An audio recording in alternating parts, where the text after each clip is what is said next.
2024 లేదా 25లో డిగ్రీ లేదా బీటెక్ చదివారా? సాఫ్ట్‌వేర్ జాబ్ కోసం ఎదురు చూస్తున్నారా? అయితే కోడ్‌జ్ఞాన్ 100 డేస్ కోర్సులో చేరండి, జాబ్ సాధించండి. అంటే కోడ్‌జ్ఞాన్ ఇన్‌స్టిట్యూట్ హైదరాబాద్‌లో జాయిన్ అవ్వాలి అన్న థాట్ ఎందుకు వచ్చింది మీకు? మేము ఇక్కడికి వచ్చి ర్యాండమ్గా ఇన్స్టిట్యూట్స్ అన్ని జావాకి కోసం చూశాను. ఓకే. నేను ఒక 3-4 ఇన్స్టిట్యూట్స్ చూసిన తర్వాత way of teaching and subjects cover చేసేది నాకు రిమైనింగ్ వాటితో కంపేర్ చేసుకుంటే కోడ్‌జ్ఞాన్లో హై సబ్జెక్ట్ వస్తుందని చెప్పి అనిపించింది. అంటే రిమైనింగ్ వాటిలో జావా ఫుల్ స్టాక్ తీసుకున్నప్పుడు వాటికి సంబంధించినవి మాత్రం నేర్పిస్తున్నారు. కానీ ఇక్కడ కోడ్‌జ్ఞాన్లో మాత్రం విత్ జావా ఫుల్ స్టాక్తో పాటు మనకి సాఫ్ట్ స్కిల్స్ ఏవైతే ట్రైనింగ్ అవసరం అవుతాయి, ఏవైతే ప్లేస్మెంట్స్లో అవసరం అవుతాయి అవి చెప్తామన్నారు.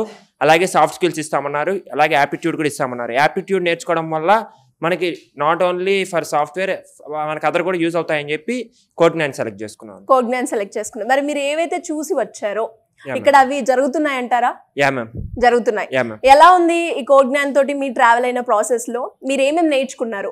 యా మ్యామ్, ఫస్ట్ రావడంతోనే ఫస్ట్ సెషనే మాకు సాఫ్ట్ స్కిల్స్తో స్టార్ట్ చేశారు. ఓకే. ఎందుకంటే మనకి ఏదైనా ప్రొసీడ్ అవ్వాలంటే, ఇంటర్వ్యూకి వెళ్ళాలన్నా మనకి ఫస్ట్ కమ్యూనికేషన్ కావాలి. ఇవి ముందు ఏమైనా కావాలంటే టెక్నికల్ రౌండ్స్ అటువంటివన్నీ మనం ఏదో ఒక విధంగా ట్రై చేయొచ్చు. మనకి బీటెక్లో నేర్చుకున్న టెక్నాలజీస్ ద్వారా కూడా క్లియర్ చేయొచ్చు. కానీ ఎప్పుడైతే మనం బ్యాక్ వేస్తామంటే టెక్నికల్ ఇంటర్వ్యూస్ క్రాస్ చేసిన తర్వాత మనకి ల్యాక్ ఆఫ్ కమ్యూనికేషన్ వస్తుంది. ఆ కమ్యూనికేషన్ మనం ఓవర్కమ్ చేయాలంటే మనకి సంథింగ్ స్కిల్స్ కావాలి. దానికి మేజర్గా మనకి సాఫ్ట్ స్కిల్స్ యూజ్ అవుతాయి.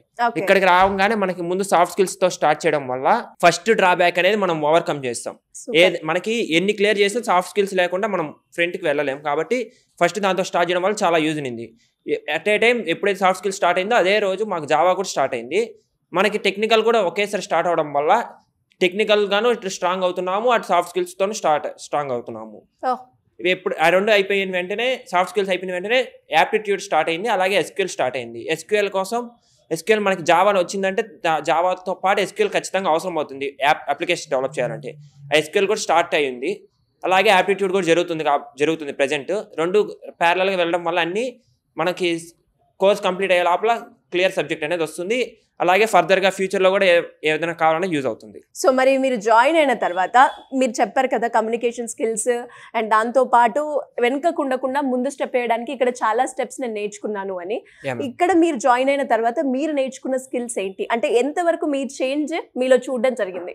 నేను ఇక్కడికి రాకముందు కూడా ఇంటర్వ్యూస్కి అటెండ్ అయ్యాను. కానీ నాకు అక్కడికి వెళ్ళిన తర్వాత ఫియర్ అనేది చాలా ఉండింది.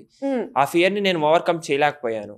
ఆ సిచ్యువేషన్స్లో నాకు ఇక్కడ అది సాఫ్ట్ స్కిల్స్ క్లాస్ అయ్యే లోపల ఇంటర్వ్యూస్ కూడా జరిగాయి, మాక్ ఇంటర్వ్యూస్. ఆ ఇంటర్వ్యూస్లో మ్యామ్ వాళ్ళు వస్తారు టెక్నికల్ మనకి చెక్ చేయడానికి. అక్కడ వెళ్ళినప్పుడు కూడా నేను మాట్లాడేటప్పుడు నాకు డిఫరెన్స్ అర్థమైంది. ముందు అనేది నేను వర్డ్స్ రిపీట్ చేస్తూ ఉండేవాడిని. నేను నాకు తెలుసు ఆన్సర్స్ ఏమో తెలుసు, కానీ అది చెప్పడానికి నేను వర్డ్స్ రిపీట్ చేసుకుంటూ ఉన్నాను. కానీ ఎప్పుడైతే ఈ సాఫ్ట్ స్కిల్స్ ద్వారా మా గ్రూప్స్ చేస్తారు, గ్రూప్స్లో మాట్లాడడం వల్ల కొత్త వాళ్ళతో మాట్లాడేది అలవాటైంది, అలాగే న్యూ పీపుల్తో మాట్లాడేది అలవాటైంది. స్పీకింగ్ స్కిల్స్ కూడా బాగా డెవలప్ అవడంతో ఎప్పుడైతే అవి జరిగాయో అక్కడ కూడా వెళ్ళగలిగాను. అలాగే మాకు ప్రతి వీక్ మాక్ ఇంటర్వ్యూస్ జరుగుతూ ఉంటాయి ఆన్లైన్లో, ఏఐ మాక్ ఇంటర్వ్యూస్. వాటిలో కూడా నేను స్పీకింగ్ అప్పుడు డిఫరెన్స్ అర్థమైంది నాకు. సూపర్. సో ఒక 100లో ఎంత% చేంజ్ నీలో చూసుకున్నావు? అరౌండ్ 80%. 80%. సూపర్. 2 monthsలో రైట్? మరి కోడ్‌జ్ఞాన్ని ఇంకెవరికైనా సజెస్ట్ చేస్తావా? ఎందుకు సజెస్ట్ చేస్తావు? ఒక 2 reasons కోడ్‌జ్ఞాన్కి వెళ్ళొచ్చు మనము అని ఎలా చెప్తావు నువ్వు? First thing is learning communication skills ma'am. Okay. మనకి at a time multiple subjects నేర్చుకోవడం వల్ల మనం మేనేజింగ్ స్కిల్స్ అనేవి ఈజీగా వస్తాయి. మరి 2 months అవుతుందా నువ్వు జాయిన్ అయ్యి? ఎన్ని మంత్స్ అవుతుంది? 2 months అవుతుంది. 2 months. నువ్వేమేమి నేర్చుకున్నావు? కోర్ జావాలో ఆల్మోస్ట్ అయిపోయింది. అంటే స్టార్టింగ్ డేటా టైప్స్ దగ్గర నుంచి ఎండింగ్లో థ్రెడ్స్ వరకు అయిపోయింది. ఇంకా తర్వాత ఐఓ స్ట్రీమ్స్ అని చెప్పేసి క్యారెక్టర్ స్ట్రీమ్స్, బైట్ స్ట్రీమ్స్ ఇవన్నీ అయిపోయినాయి. నెక్స్ట్ దాంతోపాటు మాకు ఎస్క్యూఎల్ కూడా రన్ అవుతుంది. SQL, aptitude, English communication skills కూడా అయిపోయింది. సో నువ్వు ఎంతవరకు నేర్చుకున్నావు? ఏమేమి నేర్చుకున్నావు? ఎంతవరకు నీలో ఇంప్రూవ్ అయింది?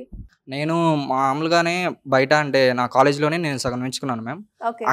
అక్కడ నుంచి ఇక్కడికి వచ్చిన డిఫరెన్స్ ఏంటంటే అక్కడ నాకు సో ఏదో చేస్తున్నాను అనే ఫీలింగ్ వచ్చేసింది.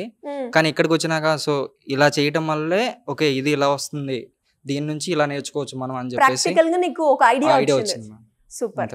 అండ్ అలాగే మరి ఇంకా ఎవరికైనా కూడా కోడ్‌జ్ఞాన్ని నువ్వు రిఫర్ చేస్తావా? చేస్తాను. ఎందుకు? ఎందుకంటే అదొక్కటే మ్యామ్. ప్రాక్టీస్ సెషన్స్ అనేవి మాకు బాగుంటాయి. ప్రాక్టీస్ సెషన్స్తో పాటు డైలీ మాక్ ఇంటర్వ్యూస్ ఇక్కడ హైదరాబాద్లో ఇంకా ఎక్కడ బెటర్ మ్యామ్ ఇక్కడ. అవునా. అండ్ అలాగే కోగ్నైన్ లింక్డ్ఇన్ ప్రొఫైల్ ని రోజు అప్డేట్ చేసుకుంటూ మన స్కిల్స్ అందులో కూడా పోస్ట్ చేస్తారు అని చెప్తూ ఉంటారు. Yes ma'am. నిజమేనా? నిజమే మ్యామ్. నీకుందా లింక్డ్ఇన్? ఉంది మ్యామ్. నువ్వు డైలీ అప్డేట్ చేస్తూ ఉంటావా? డైలీ చేయను మ్యామ్, ఒక వన్స్ ఏ వీక్ చేస్తాను. అది ఎలా ఉపయోగపడుతుంది ఒక స్టూడెంట్ కి? నెట్వర్క్ అనేది బాగా బిల్డ్ అవుతుంది మ్యామ్. ఎందుకంటే అందరూ లింక్డ్ఇన్లో ఉంటారు.